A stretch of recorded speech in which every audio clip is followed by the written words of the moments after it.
ধন্যবাদ মাননীয় স্পিকার। আমার সিরিয়াল অনেক পিছনে ছিল, যদিও আমি আজকে এই সংসদে আমরা অনেক ত্যাগ তিতিক্ষা, আমরা সবার কাছে অনেকের সংগ্রামের কথা শুনি, তারা অনেক লড়াইয়ের মধ্য দিয়ে আজকে এই সংসদটি আমাদের প্রজন্মের জন্য, আসলে আমরা আজকে যা কাজ করছি না কেন সেগুলো হচ্ছে আমাদের প্রজন্মের জন্য।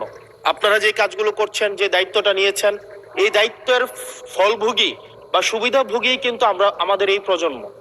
মাননীয় স্পিকার, আমরা খুব আশাহত হই যখন এই সংসদ এত রক্ত, এত লড়াই, এত ত্যাগের পরে আজকে যখন এই সংসদটি গঠিত হয়েছে, কিন্তু এই সংসদ আবার আগের যেই বিশিয়াস সাইকেল, দোষারোপের যেই সাইকেল, একজন একজনকে বিভিন্ন ট্যাগিং এর যেই সাইকেল, মত দমনের নামে, বিরোধী মত দমনের নামে মামলার যেই সাইকেল, আমরা সেইখানে আবার চলে গিয়েছি।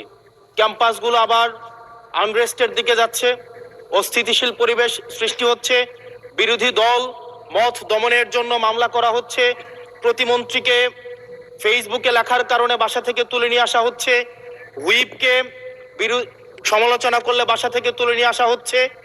আবার আমরা আগের সংস্কৃতিতে আমরা চলে যাচ্ছি, যেখানে মাননীয় প্রধানমন্ত্রী নিজে কার্টুন শেয়ার করে বিভিন্ন স্যাটায়ার, বিভিন্ন মকারিকে প্রমোট করছে, বিরোধী মতকে প্রমোট করছে। সেইখানে এই সংসদ গঠিত হওয়ার পর থেকে আজকে পর্যন্ত 9টা ঘটনা ঘটেছে, যেখানে মত প্রকাশের জন্য আজকে বাসা থেকে তুলে নিয়ে আসা হয়েছে। মাননীয় স্পিকার, আমরা মত প্রকাশের স্বাধীনতা চাই। মত প্রকাশের স্বাধীনতা আগেও ছিল, মত প্রকাশের স্বাধীনতা আওয়ামী লীগের সময় ছিল, তবে সেটা সহমত প্রকাশের স্বাধীনতা। আমরা এই পার্লামেন্টের পরে আমরা শুধুমাত্র মত প্রকাশের স্বাধীনতা নয়, আমরা দ্বিমত প্রকাশের স্বাধীনতা চাই। আমরা এখানে দাঁড়িয়ে মাননীয় প্রধানমন্ত্রীর সমালোচনা করতে চাই, আমরা নির্ভয়ে ফেসবুকে আমরা ব্যাক স্পেস ব্যবহার করতে চাই না। কিন্তু আবার একটা ভয়ের পরিবেশ সৃষ্টি করা হচ্ছে, আবার একটা আতঙ্কের পরিবেশ সৃষ্টি করা হচ্ছে। আমরা দেখলাম সিলেক্টিভ এক ধরনের বিরোধিতার পরিবেশ তৈরি করা হচ্ছে। আমাদের সমাজের যারা গ্রহণযোগ্য এক ধরনের পলিটিক্যালি এলিট শ্রেণীর নারীদেরকে নিয়ে যখন সমালোচনা করা হয়, তখন সেটাকে নারীদের বিরুদ্ধে এটাকে বিবেচনা করা হয়। কিন্তু যারা পলিটিক্যালি পিছিয়ে পড়া জনগোষ্ঠী রয়েছে, গার্মেন্টস কর্মী রয়েছে, যারা হচ্ছে এই দেশের অর্থনীতির চাকাকে সচল করার জন্য রাত দিন পরিশ্রম করে যাচ্ছে, গ্রামগঞ্জের নারীরা মায়েরা যারা রাত দিন পরিশ্রম করে যাচ্ছে, তাদেরকে যখন স্লাট শেম করা হয়, গালি দেওয়া হয়, সেটাকে আমরা নারী বিরোধিতা হিসাবে আমরা সেটাকে আমলে নেই না।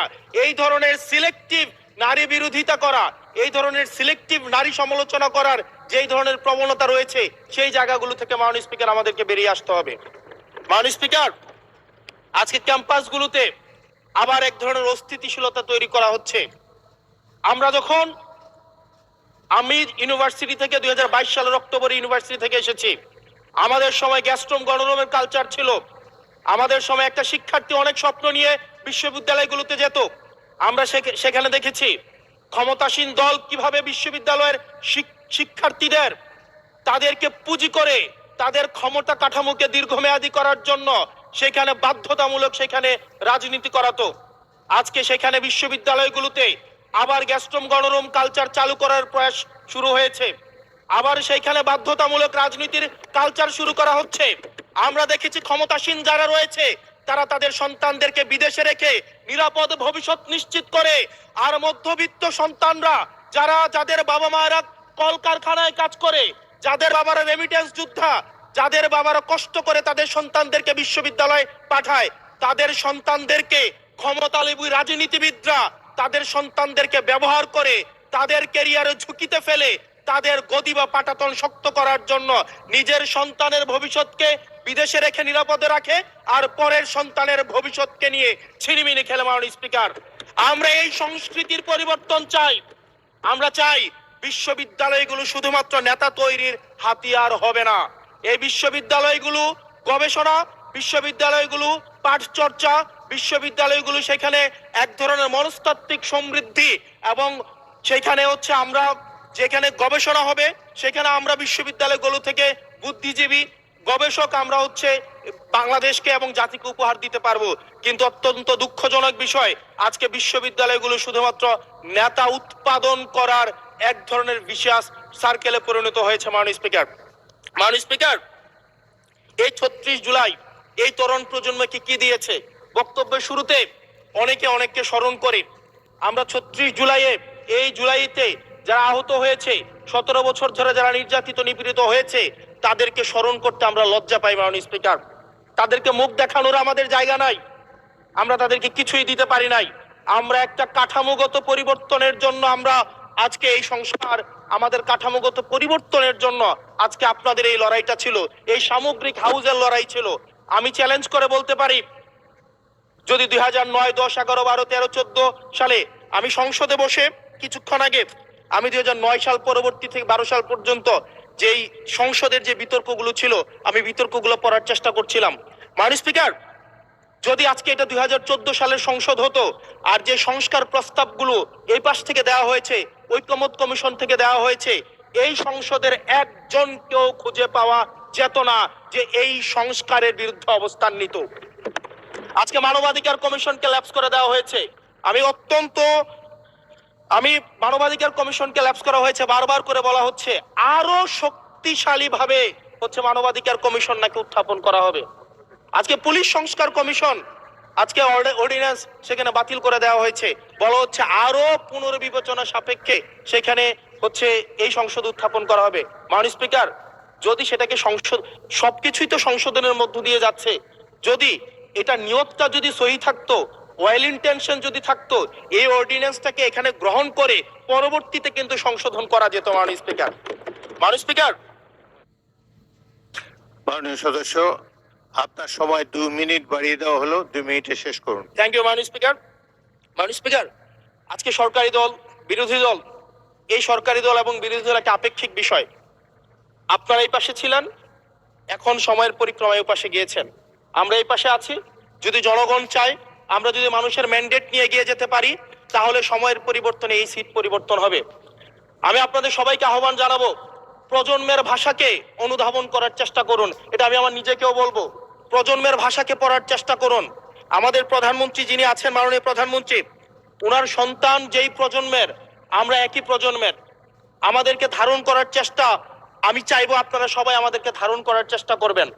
বিএনপির নয়, কেবল জামাতের নয়, কেবল এনসিপির নয়, বাংলাদেশের মানুষের স্বার্থ, বাংলাদেশের মানুষের আকাঙ্ক্ষা, বাংলাদেশের মানুষের স্বপ্ন বাস্তবায়ন যেন আমরা করতে পারি। মাননীয় স্পিকার, এই চেয়ার আমি অনুধাবন করতে পারছি জনগণ বিচ্ছিন্নতা তৈরি করে। এই সংসদে বসে, এসি রুমে বসে, এসি গাড়িতে চলে, মিনিস্ট্রির এসিতে বসে, বাসার মধ্যে 24/7 আনইন্টারাপ্টেড ইলেকট্রিসিটির মধ্যে থেকে জনগণের সমস্যা বোঝা যায় না। এই জন্য এই সংসদে যখন আমরা দাঁড়াই, আমরা জনগণের সমস্যা অনুধাবন করতে পারি না।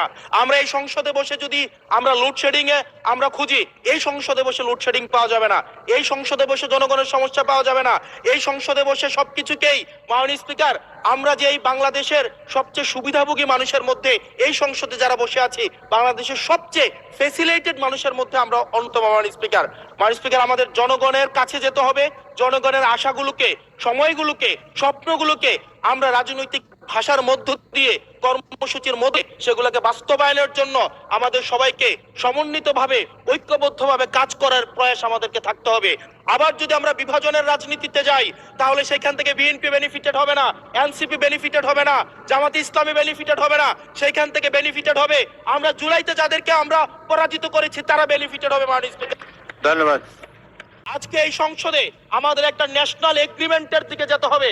আমরা পলিসির জায়গায় আমাদের বিরোধিতা থাকবে, পলিসির জায়গায় আমরা এগ্রিমেন্টের মধ্যে থাকবো, কিন্তু আমাদের একটা রেড লাইন টানা উচিত। এই লাইনটা আমরা ক্রস করব না। আমরা যখন শুনতে পাই যে একটা রাজনৈতিক দলকে নির্মূল করার আহ্বান একটা সরকার দল থেকে আসে, সেই বাংলাদেশে আমরা মাননীয় স্পিকার ফিরতে চাই না। মাননীয় স্পিকার, আমরা এখানে আমরা কনস্ট্রাকটিভ ভাবে পলিসির জায়গা থেকে আমরা আর্গিউ করব, আমরা এগ্রি করব, আমরা ডিসএগ্রি করব, কিন্তু মাননীয় স্পিকার, নির্মূলের রাজনীতি, বিনাশের রাজনীতি, দমনের রাজনীতি, পীড়নের রাজনীতি যদি আমরা বাংলাদেশে আবার পরিচয় করাই, ইন্ট্রোডিউস করাই, সেইখান থেকে এই সংসদের কেউ বেনিফিটেড হবে না, বেনিফিটেড হবে আমাদের সবচেয়ে বেশি, যারা আমাদের এই বাংলাদেশটাকে ঝুঁকির দিকে ঠেলে দিয়েছে, সেই অপশক্তি হচ্ছে মাননীয় স্পিকার বেনিফিটেড হবে। সেজন্য আমরা ঐক্যবদ্ধভাবে ধন্যবাদ। বাংলাদেশটাকে বিনির্মাণ করি। ধন্যবাদ মাননীয় সদস্য।